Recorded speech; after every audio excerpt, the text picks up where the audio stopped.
ನಮಸ್ಕಾರ. ಜಾನ್ವರಿ 2026ರ ಮೊದಲ ವಾರ ಭಾರತೀಯ ಷೇರು ಮಾರುಕಟ್ಟೆ ಒಂದು ದೊಡ್ಡ ಬಿರುಗಾಳಿಗೆ ಸಿಕ್ಕಿ ಹಾಕ್ಕೊಂಡಿತು. ಹೊಸ ವರ್ಷದ ಸಂಭ್ರಮದಲ್ಲಿದ್ದ ಮಾರ್ಕೆಟ್ ಇದ್ದಕ್ಕಿದ್ದ ಹಾಗೆ ಪಾತಾಳಕ್ಕೆ ಕುಸಿಯಲು ಶುರುವಾಯಿತು. ಏನಿದು ಕಥೆ? ಬನ್ನಿ, ಆ ಒಂದು ವಾರದಲ್ಲಿ ಅಸಲಿಗೇನಾಯ್ತು ಅಂತ ಒಮ್ಮೆ ಆಳವಾಡಿ ನೋಡೋಣ. -2.45%.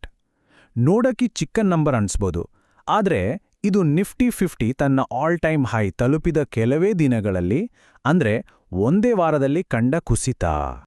ಹೊಸ ವರ್ಷದ ಆರಂಭದಲ್ಲಿದ್ದ ಜೋಶ್, ಆಶಾವಾದ ಎಲ್ಲವೂ ಹುಸ್ ಅಂತ ಮಾಯವಾಗ್ಬಿಡ್ತು. ಅಂದ್ರೆ ಒಂದು ದಾಖಲೆಯ ಎತ್ತರದಿಂದ ಕಳೆದ ಕೆಲವು ತಿಂಗಳುಗಳಲ್ಲಿ ಕಂಡ ಅತ್ಯಂತ ಕೆಟ್ಟ ವಾರಕ್ಕೆ ಮಾರುಕಟ್ಟೆ ಬಂದು ನಿಂತಿತ್ತು. ಈ ಥರದ ಒಂದು ನಾಟಕೀಯ ತಿರುವು ಹೂಡಿಕೆದಾರರನ್ನ ಕಂಪ್ಲೀಟ್ ಶಾಕ್ಗೆ ತಳ್ಳಿತ್ತು. ಹಾಗಾದ್ರೆ ಪ್ರಪಂಚದ ಯಾವುದೋ ಮೂಲೆಯಲ್ಲಿ ನಡೆದ ಒಬ್ಬ ಅಧ್ಯಕ್ಷರ ಕಿಡ್ನ್ಯಾಪ್ಗೂ ನಮ್ಮ ದಲಾಲ್ ಸ್ಟ್ರೀಟ್ನ ಈ ಕುಸಿದ್ಗೂ ಏನ್ ಲಿಂಕ್? ಇದೇ ನೋಡಿ ಇವತ್ತಿನ ನಮ್ಮ ವಿಶ್ಲೇಷಣೆಯ ಇಂಟ್ರೆಸ್ಟಿಂಗ್ ಪಾಯಿಂಟ್. ಜಾಗತಿಕ ಘಟನೆಗಳು ನಮ್ಮ ಆರ್ಥಿಕತೆಯ ಮೇಲೆ ಹೇಗೆಲ್ಲ ಪರಿಣಾಮ ಬೀರಬಹುದು ಅನ್ನೋದಕ್ಕೆ ಇದೊಂದು ಉತ್ತಮ ಉದಾಹರಣೆ. ಸರಿ, ಹಾಗಾದ್ರೆ ಬನ್ನಿ, ಆ ವಾರದಲ್ಲಿ ಒಂದೊಂದೇ ಘಟನೆಗಳು ಹೇಗೆ ನಡೀತು ಅಂತ ಒಮ್ಮೆ ನೋಡೋಣ. ಈ ಶಾಕ್ ಬರೋಕ್ಕೂ ಮೊದಲು ನಮ್ಮ ಮಾರುಕಟ್ಟೆ ಎಷ್ಟು ಸ್ಟ್ರಾಂಗ್ ಆಗಿತ್ತು ಗೊತ್ತಾ? ಈ ಟೈಮ್ಲೈನ್ ನೋಡಿ, ಕಥೆ ಕ್ಲಿಯರ್ ಆಗತ್ತೆ. ಜನವರಿ 5ನೇ ತಾರೀಕು ಎಲ್ಲವೂ ಸೂಪರ್. ನಿಫ್ಟಿ 50 26,373 ಅನ್ನೋ ಹೊಸ ರೆಕಾರ್ಡ್ ಮಾಡಿತ್ತು. ಆದರೆ ಎರಡೇ ದಿನದಲ್ಲಿ ಜನವರಿ 7ಕ್ಕೆ ವೆನೆಜುವೆಲಾದಲ್ಲಿ ಒಂದು ಬ್ಲ್ಯಾಕ್ ಸ್ವಾನ್ ಇವೆಂಟ್, ಅಂದ್ರೆ ಯಾರೂ ಊಹಿಸದ ಘಟನೆ ನಡೆತು. ಇದರ ಜೊತೆಗೆ ಅಮೆರಿಕ-ಭಾರತದ ಟ್ರೇಡ್ ಟೆನ್ಷನ್ ಕೂಡ ಜಾಸ್ತಿಯಾಯಿತು.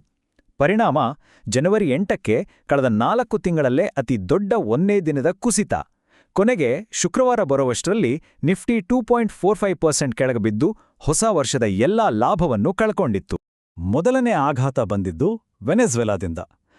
ಅಲ್ಲಿ ನಡೆದ ಘಟನೆಗಳು ಮತ್ತು ತೈಲ ಬೆಲೆಗಳ ಮೇಲೆ ಅದು ಬೀರಿದ ವಿಚಿತ್ರ ಪರಿಣಾಮ ನಿಜಕ್ಕೂ ಕೆಲವೊಮ್ಮೆ ಜಿಯೋಪಾಲಿಟಿಕ್ಸ್, ಮಾರ್ಕೆಟ್ನ ಎಲ್ಲಾ ಲಾಜಿಕ್ಸ್ಗಳನ್ನು ತಲೆ ಕೆಳಗು ಮಾಡುತ್ತೆ ಅಲ್ವಾ?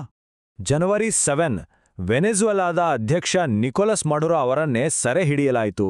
ತಕ್ಷಣ ಅಮೆರಿಕ ಹೇಳಿದ್ದು, ಇನ್ಮುಂದೆ ವೆನೆಜುವೆಲಾದ ತೈಲ ಮಾರಾಟ ನಮ್ಮ ಕಂಟ್ರೋಲಲ್ಲಿ ಅಂತ. ಅಷ್ಟೇ ಅಲ್ಲ, ಅಧ್ಯಕ್ಷ ಟ್ರಂಪ್ ಹೇಳಿದ್ರು ಸುಮಾರು 30-50 ಮಿಲಿಯನ್ ಬ್ಯಾರಲ್ ತೈಲ ಅಮೆರಿಕಕ್ಕೆ ಬರುತ್ತೆ ಅಂತ. ಇದು ಇಡೀ ಜಾಗತಿಕ ಇಂಧನ ಮಾರುಕಟ್ಟೆಯಲ್ಲಿ ಒಂದು ದೊಡ್ಡ ಅಲ್ಲೋಲಕಲ್ಲೋಲ ಸೃಷ್ಟಿ ಮಾಡಿಬಿಡ್ತು. ಇಲ್ಲೊಂದು ಇಂಟ್ರೆಸ್ಟಿಂಗ್ ಟ್ವಿಸ್ಟ್ ಇದೆ ನೋಡಿ. ಸಾಮಾನ್ಯವಾಗಿ ಜಿಯೋಪೊಲಿಟಿಕಲ್ ಟೆನ್ಷನ್ ಆದಾಗ ಏನಾಗುತ್ತೆ? ಸಪ್ಲೈ ಕಟ್ಟಾಗ್ಬೋದು ಅನ್ನೋ ಭಯಕ್ಕೆ ಕಚ್ಚಾ ತೈಲದ ಬೆಲೆ ಗಗನಕ್ಕೆ ಇರುತ್ತೆ. ಆದ್ರೆ ಈ ಸಲ ಆಗಿದ್ದೇ ಉಲ್ಟಾ. ಅಮೆರಿಕದ ಕಂಟ್ರೋಲ್ನಲ್ಲಿರೋ ವೆನೆಜುವೆಲಾದಿಂದ ಮಾರುಕಟ್ಟೆಗೆ ಸಪ್ಲೈ ಜಾಸ್ತಿ ಆಗ್ಬಿಡ್ಬೋದು, ಅಂದ್ರೆ ತೈಲದ ಹೊಳೆಯೇ ಹರಿಬೋದು ಅನ್ನೋ ಭಯಕ್ಕೆ ಬೆಲೆಗಳು ಕುಸಿದುಬಿಟ್ವು. ಇದನ್ನ ಯಾರೂ ಊಹಿಸಿರ್ಲಿಲ್ಲ.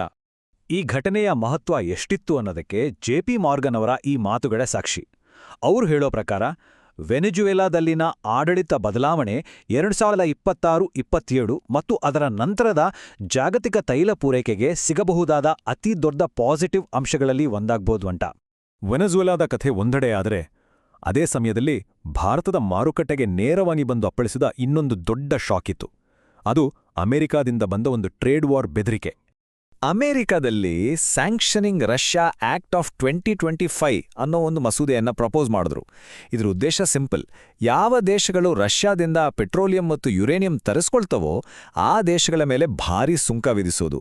ಇದು ನೇರವಾಗಿ ಭಾರತಕ್ಕೆ ಕೊಟ್ಟ ಎಚ್ಚರಿಕೆ ಎಂಟಿತ್ತು. ಎಷ್ಟು ಸುಂಕ? 500%! 500%! ಊಹಿಸ್ಕೊಳ್ಳಿ, ಈ ಸಂಖ್ಯೆ ಯಾವುದೇ ಆರ್ಥಿಕತೆಯನ್ನ ಅಲುಗಾಡಿಸೋಕೆ ಸಾಕು. ಈ ಚಾರ್ಟ್ ನೋಡಿದ್ರೆ ಪರಿಸ್ಥಿತಿಯ ಗಂಭೀರತೆ ಅರ್ಥ ಆಗತ್ತೆ. ನೋಡಿ, 2024ರ ಮಧ್ಯಭಾಗದಲ್ಲಿ ಭಾರತದ ಒಟ್ಟು ಕಚ್ಚಾ ತೈಲ ಆಮದಿನಲ್ಲಿ ರಷ್ಯಾದ ಪಾಲು ಎಷ್ಟಿದೆ? ಬರೋಬ್ಬರಿ 35%. ಅಮೆರಿಕದ ಈ ನಿರ್ಬಂಧ ಜಾರಿಗೆ ಬಂದ್ರೆ ಭಾರತದ ಮೇಲೆ ಆಗೋ ಪರಿಣಾಮ ಎಷ್ಟಿರ್ಬೋದು ಅಂತ ಊಹಿಸ್ಬೋದು. ಸರಿ, ಈ ಜಾಗತಿಕ ಒತ್ತಡಗಳೆಲ್ಲ ಒಂದು ಕಡೆ. ಹಾಗಾದ್ರೆ ನಮ್ಮದೇ ಮಾರುಕಟ್ಟೆಯ ಒಳಗೆ ಏನಾಗ್ತಿತ್ತು?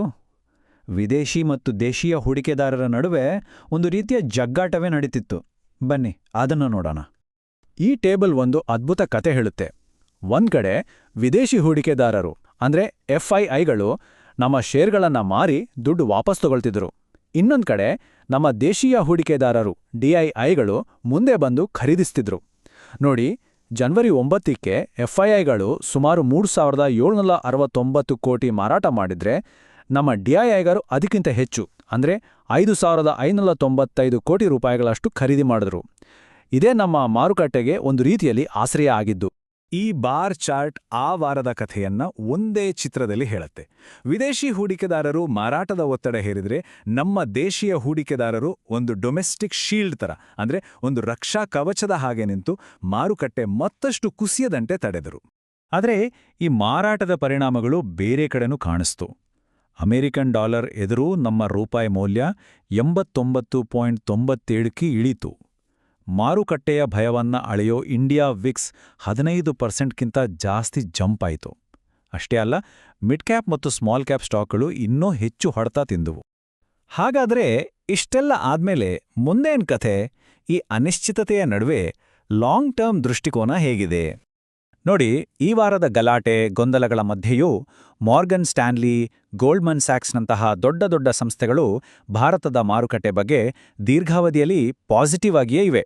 ಅವರ 2026ರ ನಿಫ್ಟಿ ಟಾರ್ಗೆಟ್ಗಳನ್ನು ನೋಡಿದ್ರೆ ಮಾರುಕಟ್ಟೆಯ ಮೇಲಿನ ನಂಬಿಕೆ ಇನ್ನೂ ಇದೆ ಅನ್ನೋದು ಸ್ಪಷ್ಟವಾಗುತ್ತೆ. ಆದರೆ ಡೆಸ್ಜಾರ್ಡಿನ್ ಸಂಸ್ಥೆಯ ಈ ಮಾತು ಎಚ್ಚರಿಕೆಯ ಗಂಟೆ ಅಂತಿದೆ. ಅವರು ಹೇಳೋ ಪ್ರಕಾರ ಅಮೆರಿಕದ ಇಂತಹ ಮಿಲಿಟರಿ ಆಕ್ಷನ್ಗಳು ಮಾರುಕಟ್ಟೆಯಲ್ಲಿ ಅನಿಶ್ಚಿತತೆ ಮತ್ತು ಚಂಚಲತೆಯನ್ನ ಇನ್ನಷ್ಟು ಹೆಚ್ಚಿಸುವ ಅಪಾಯವಿದೆ. ಅಂದ್ರೆ ಜಾಗತಿಕ ರಿಸ್ಕ್ ಇನ್ನೂ ಮುಗಿದಿಲ್ಲ. ಇದೆಲ್ಲವೂ ನಮ್ಮನ್ನ ಒಂದು ಮೂಲಭೂತ ಪ್ರಶ್ನೆಗೆ ತಂದು ನಿಲ್ಲಿಸುತ್ತೆ.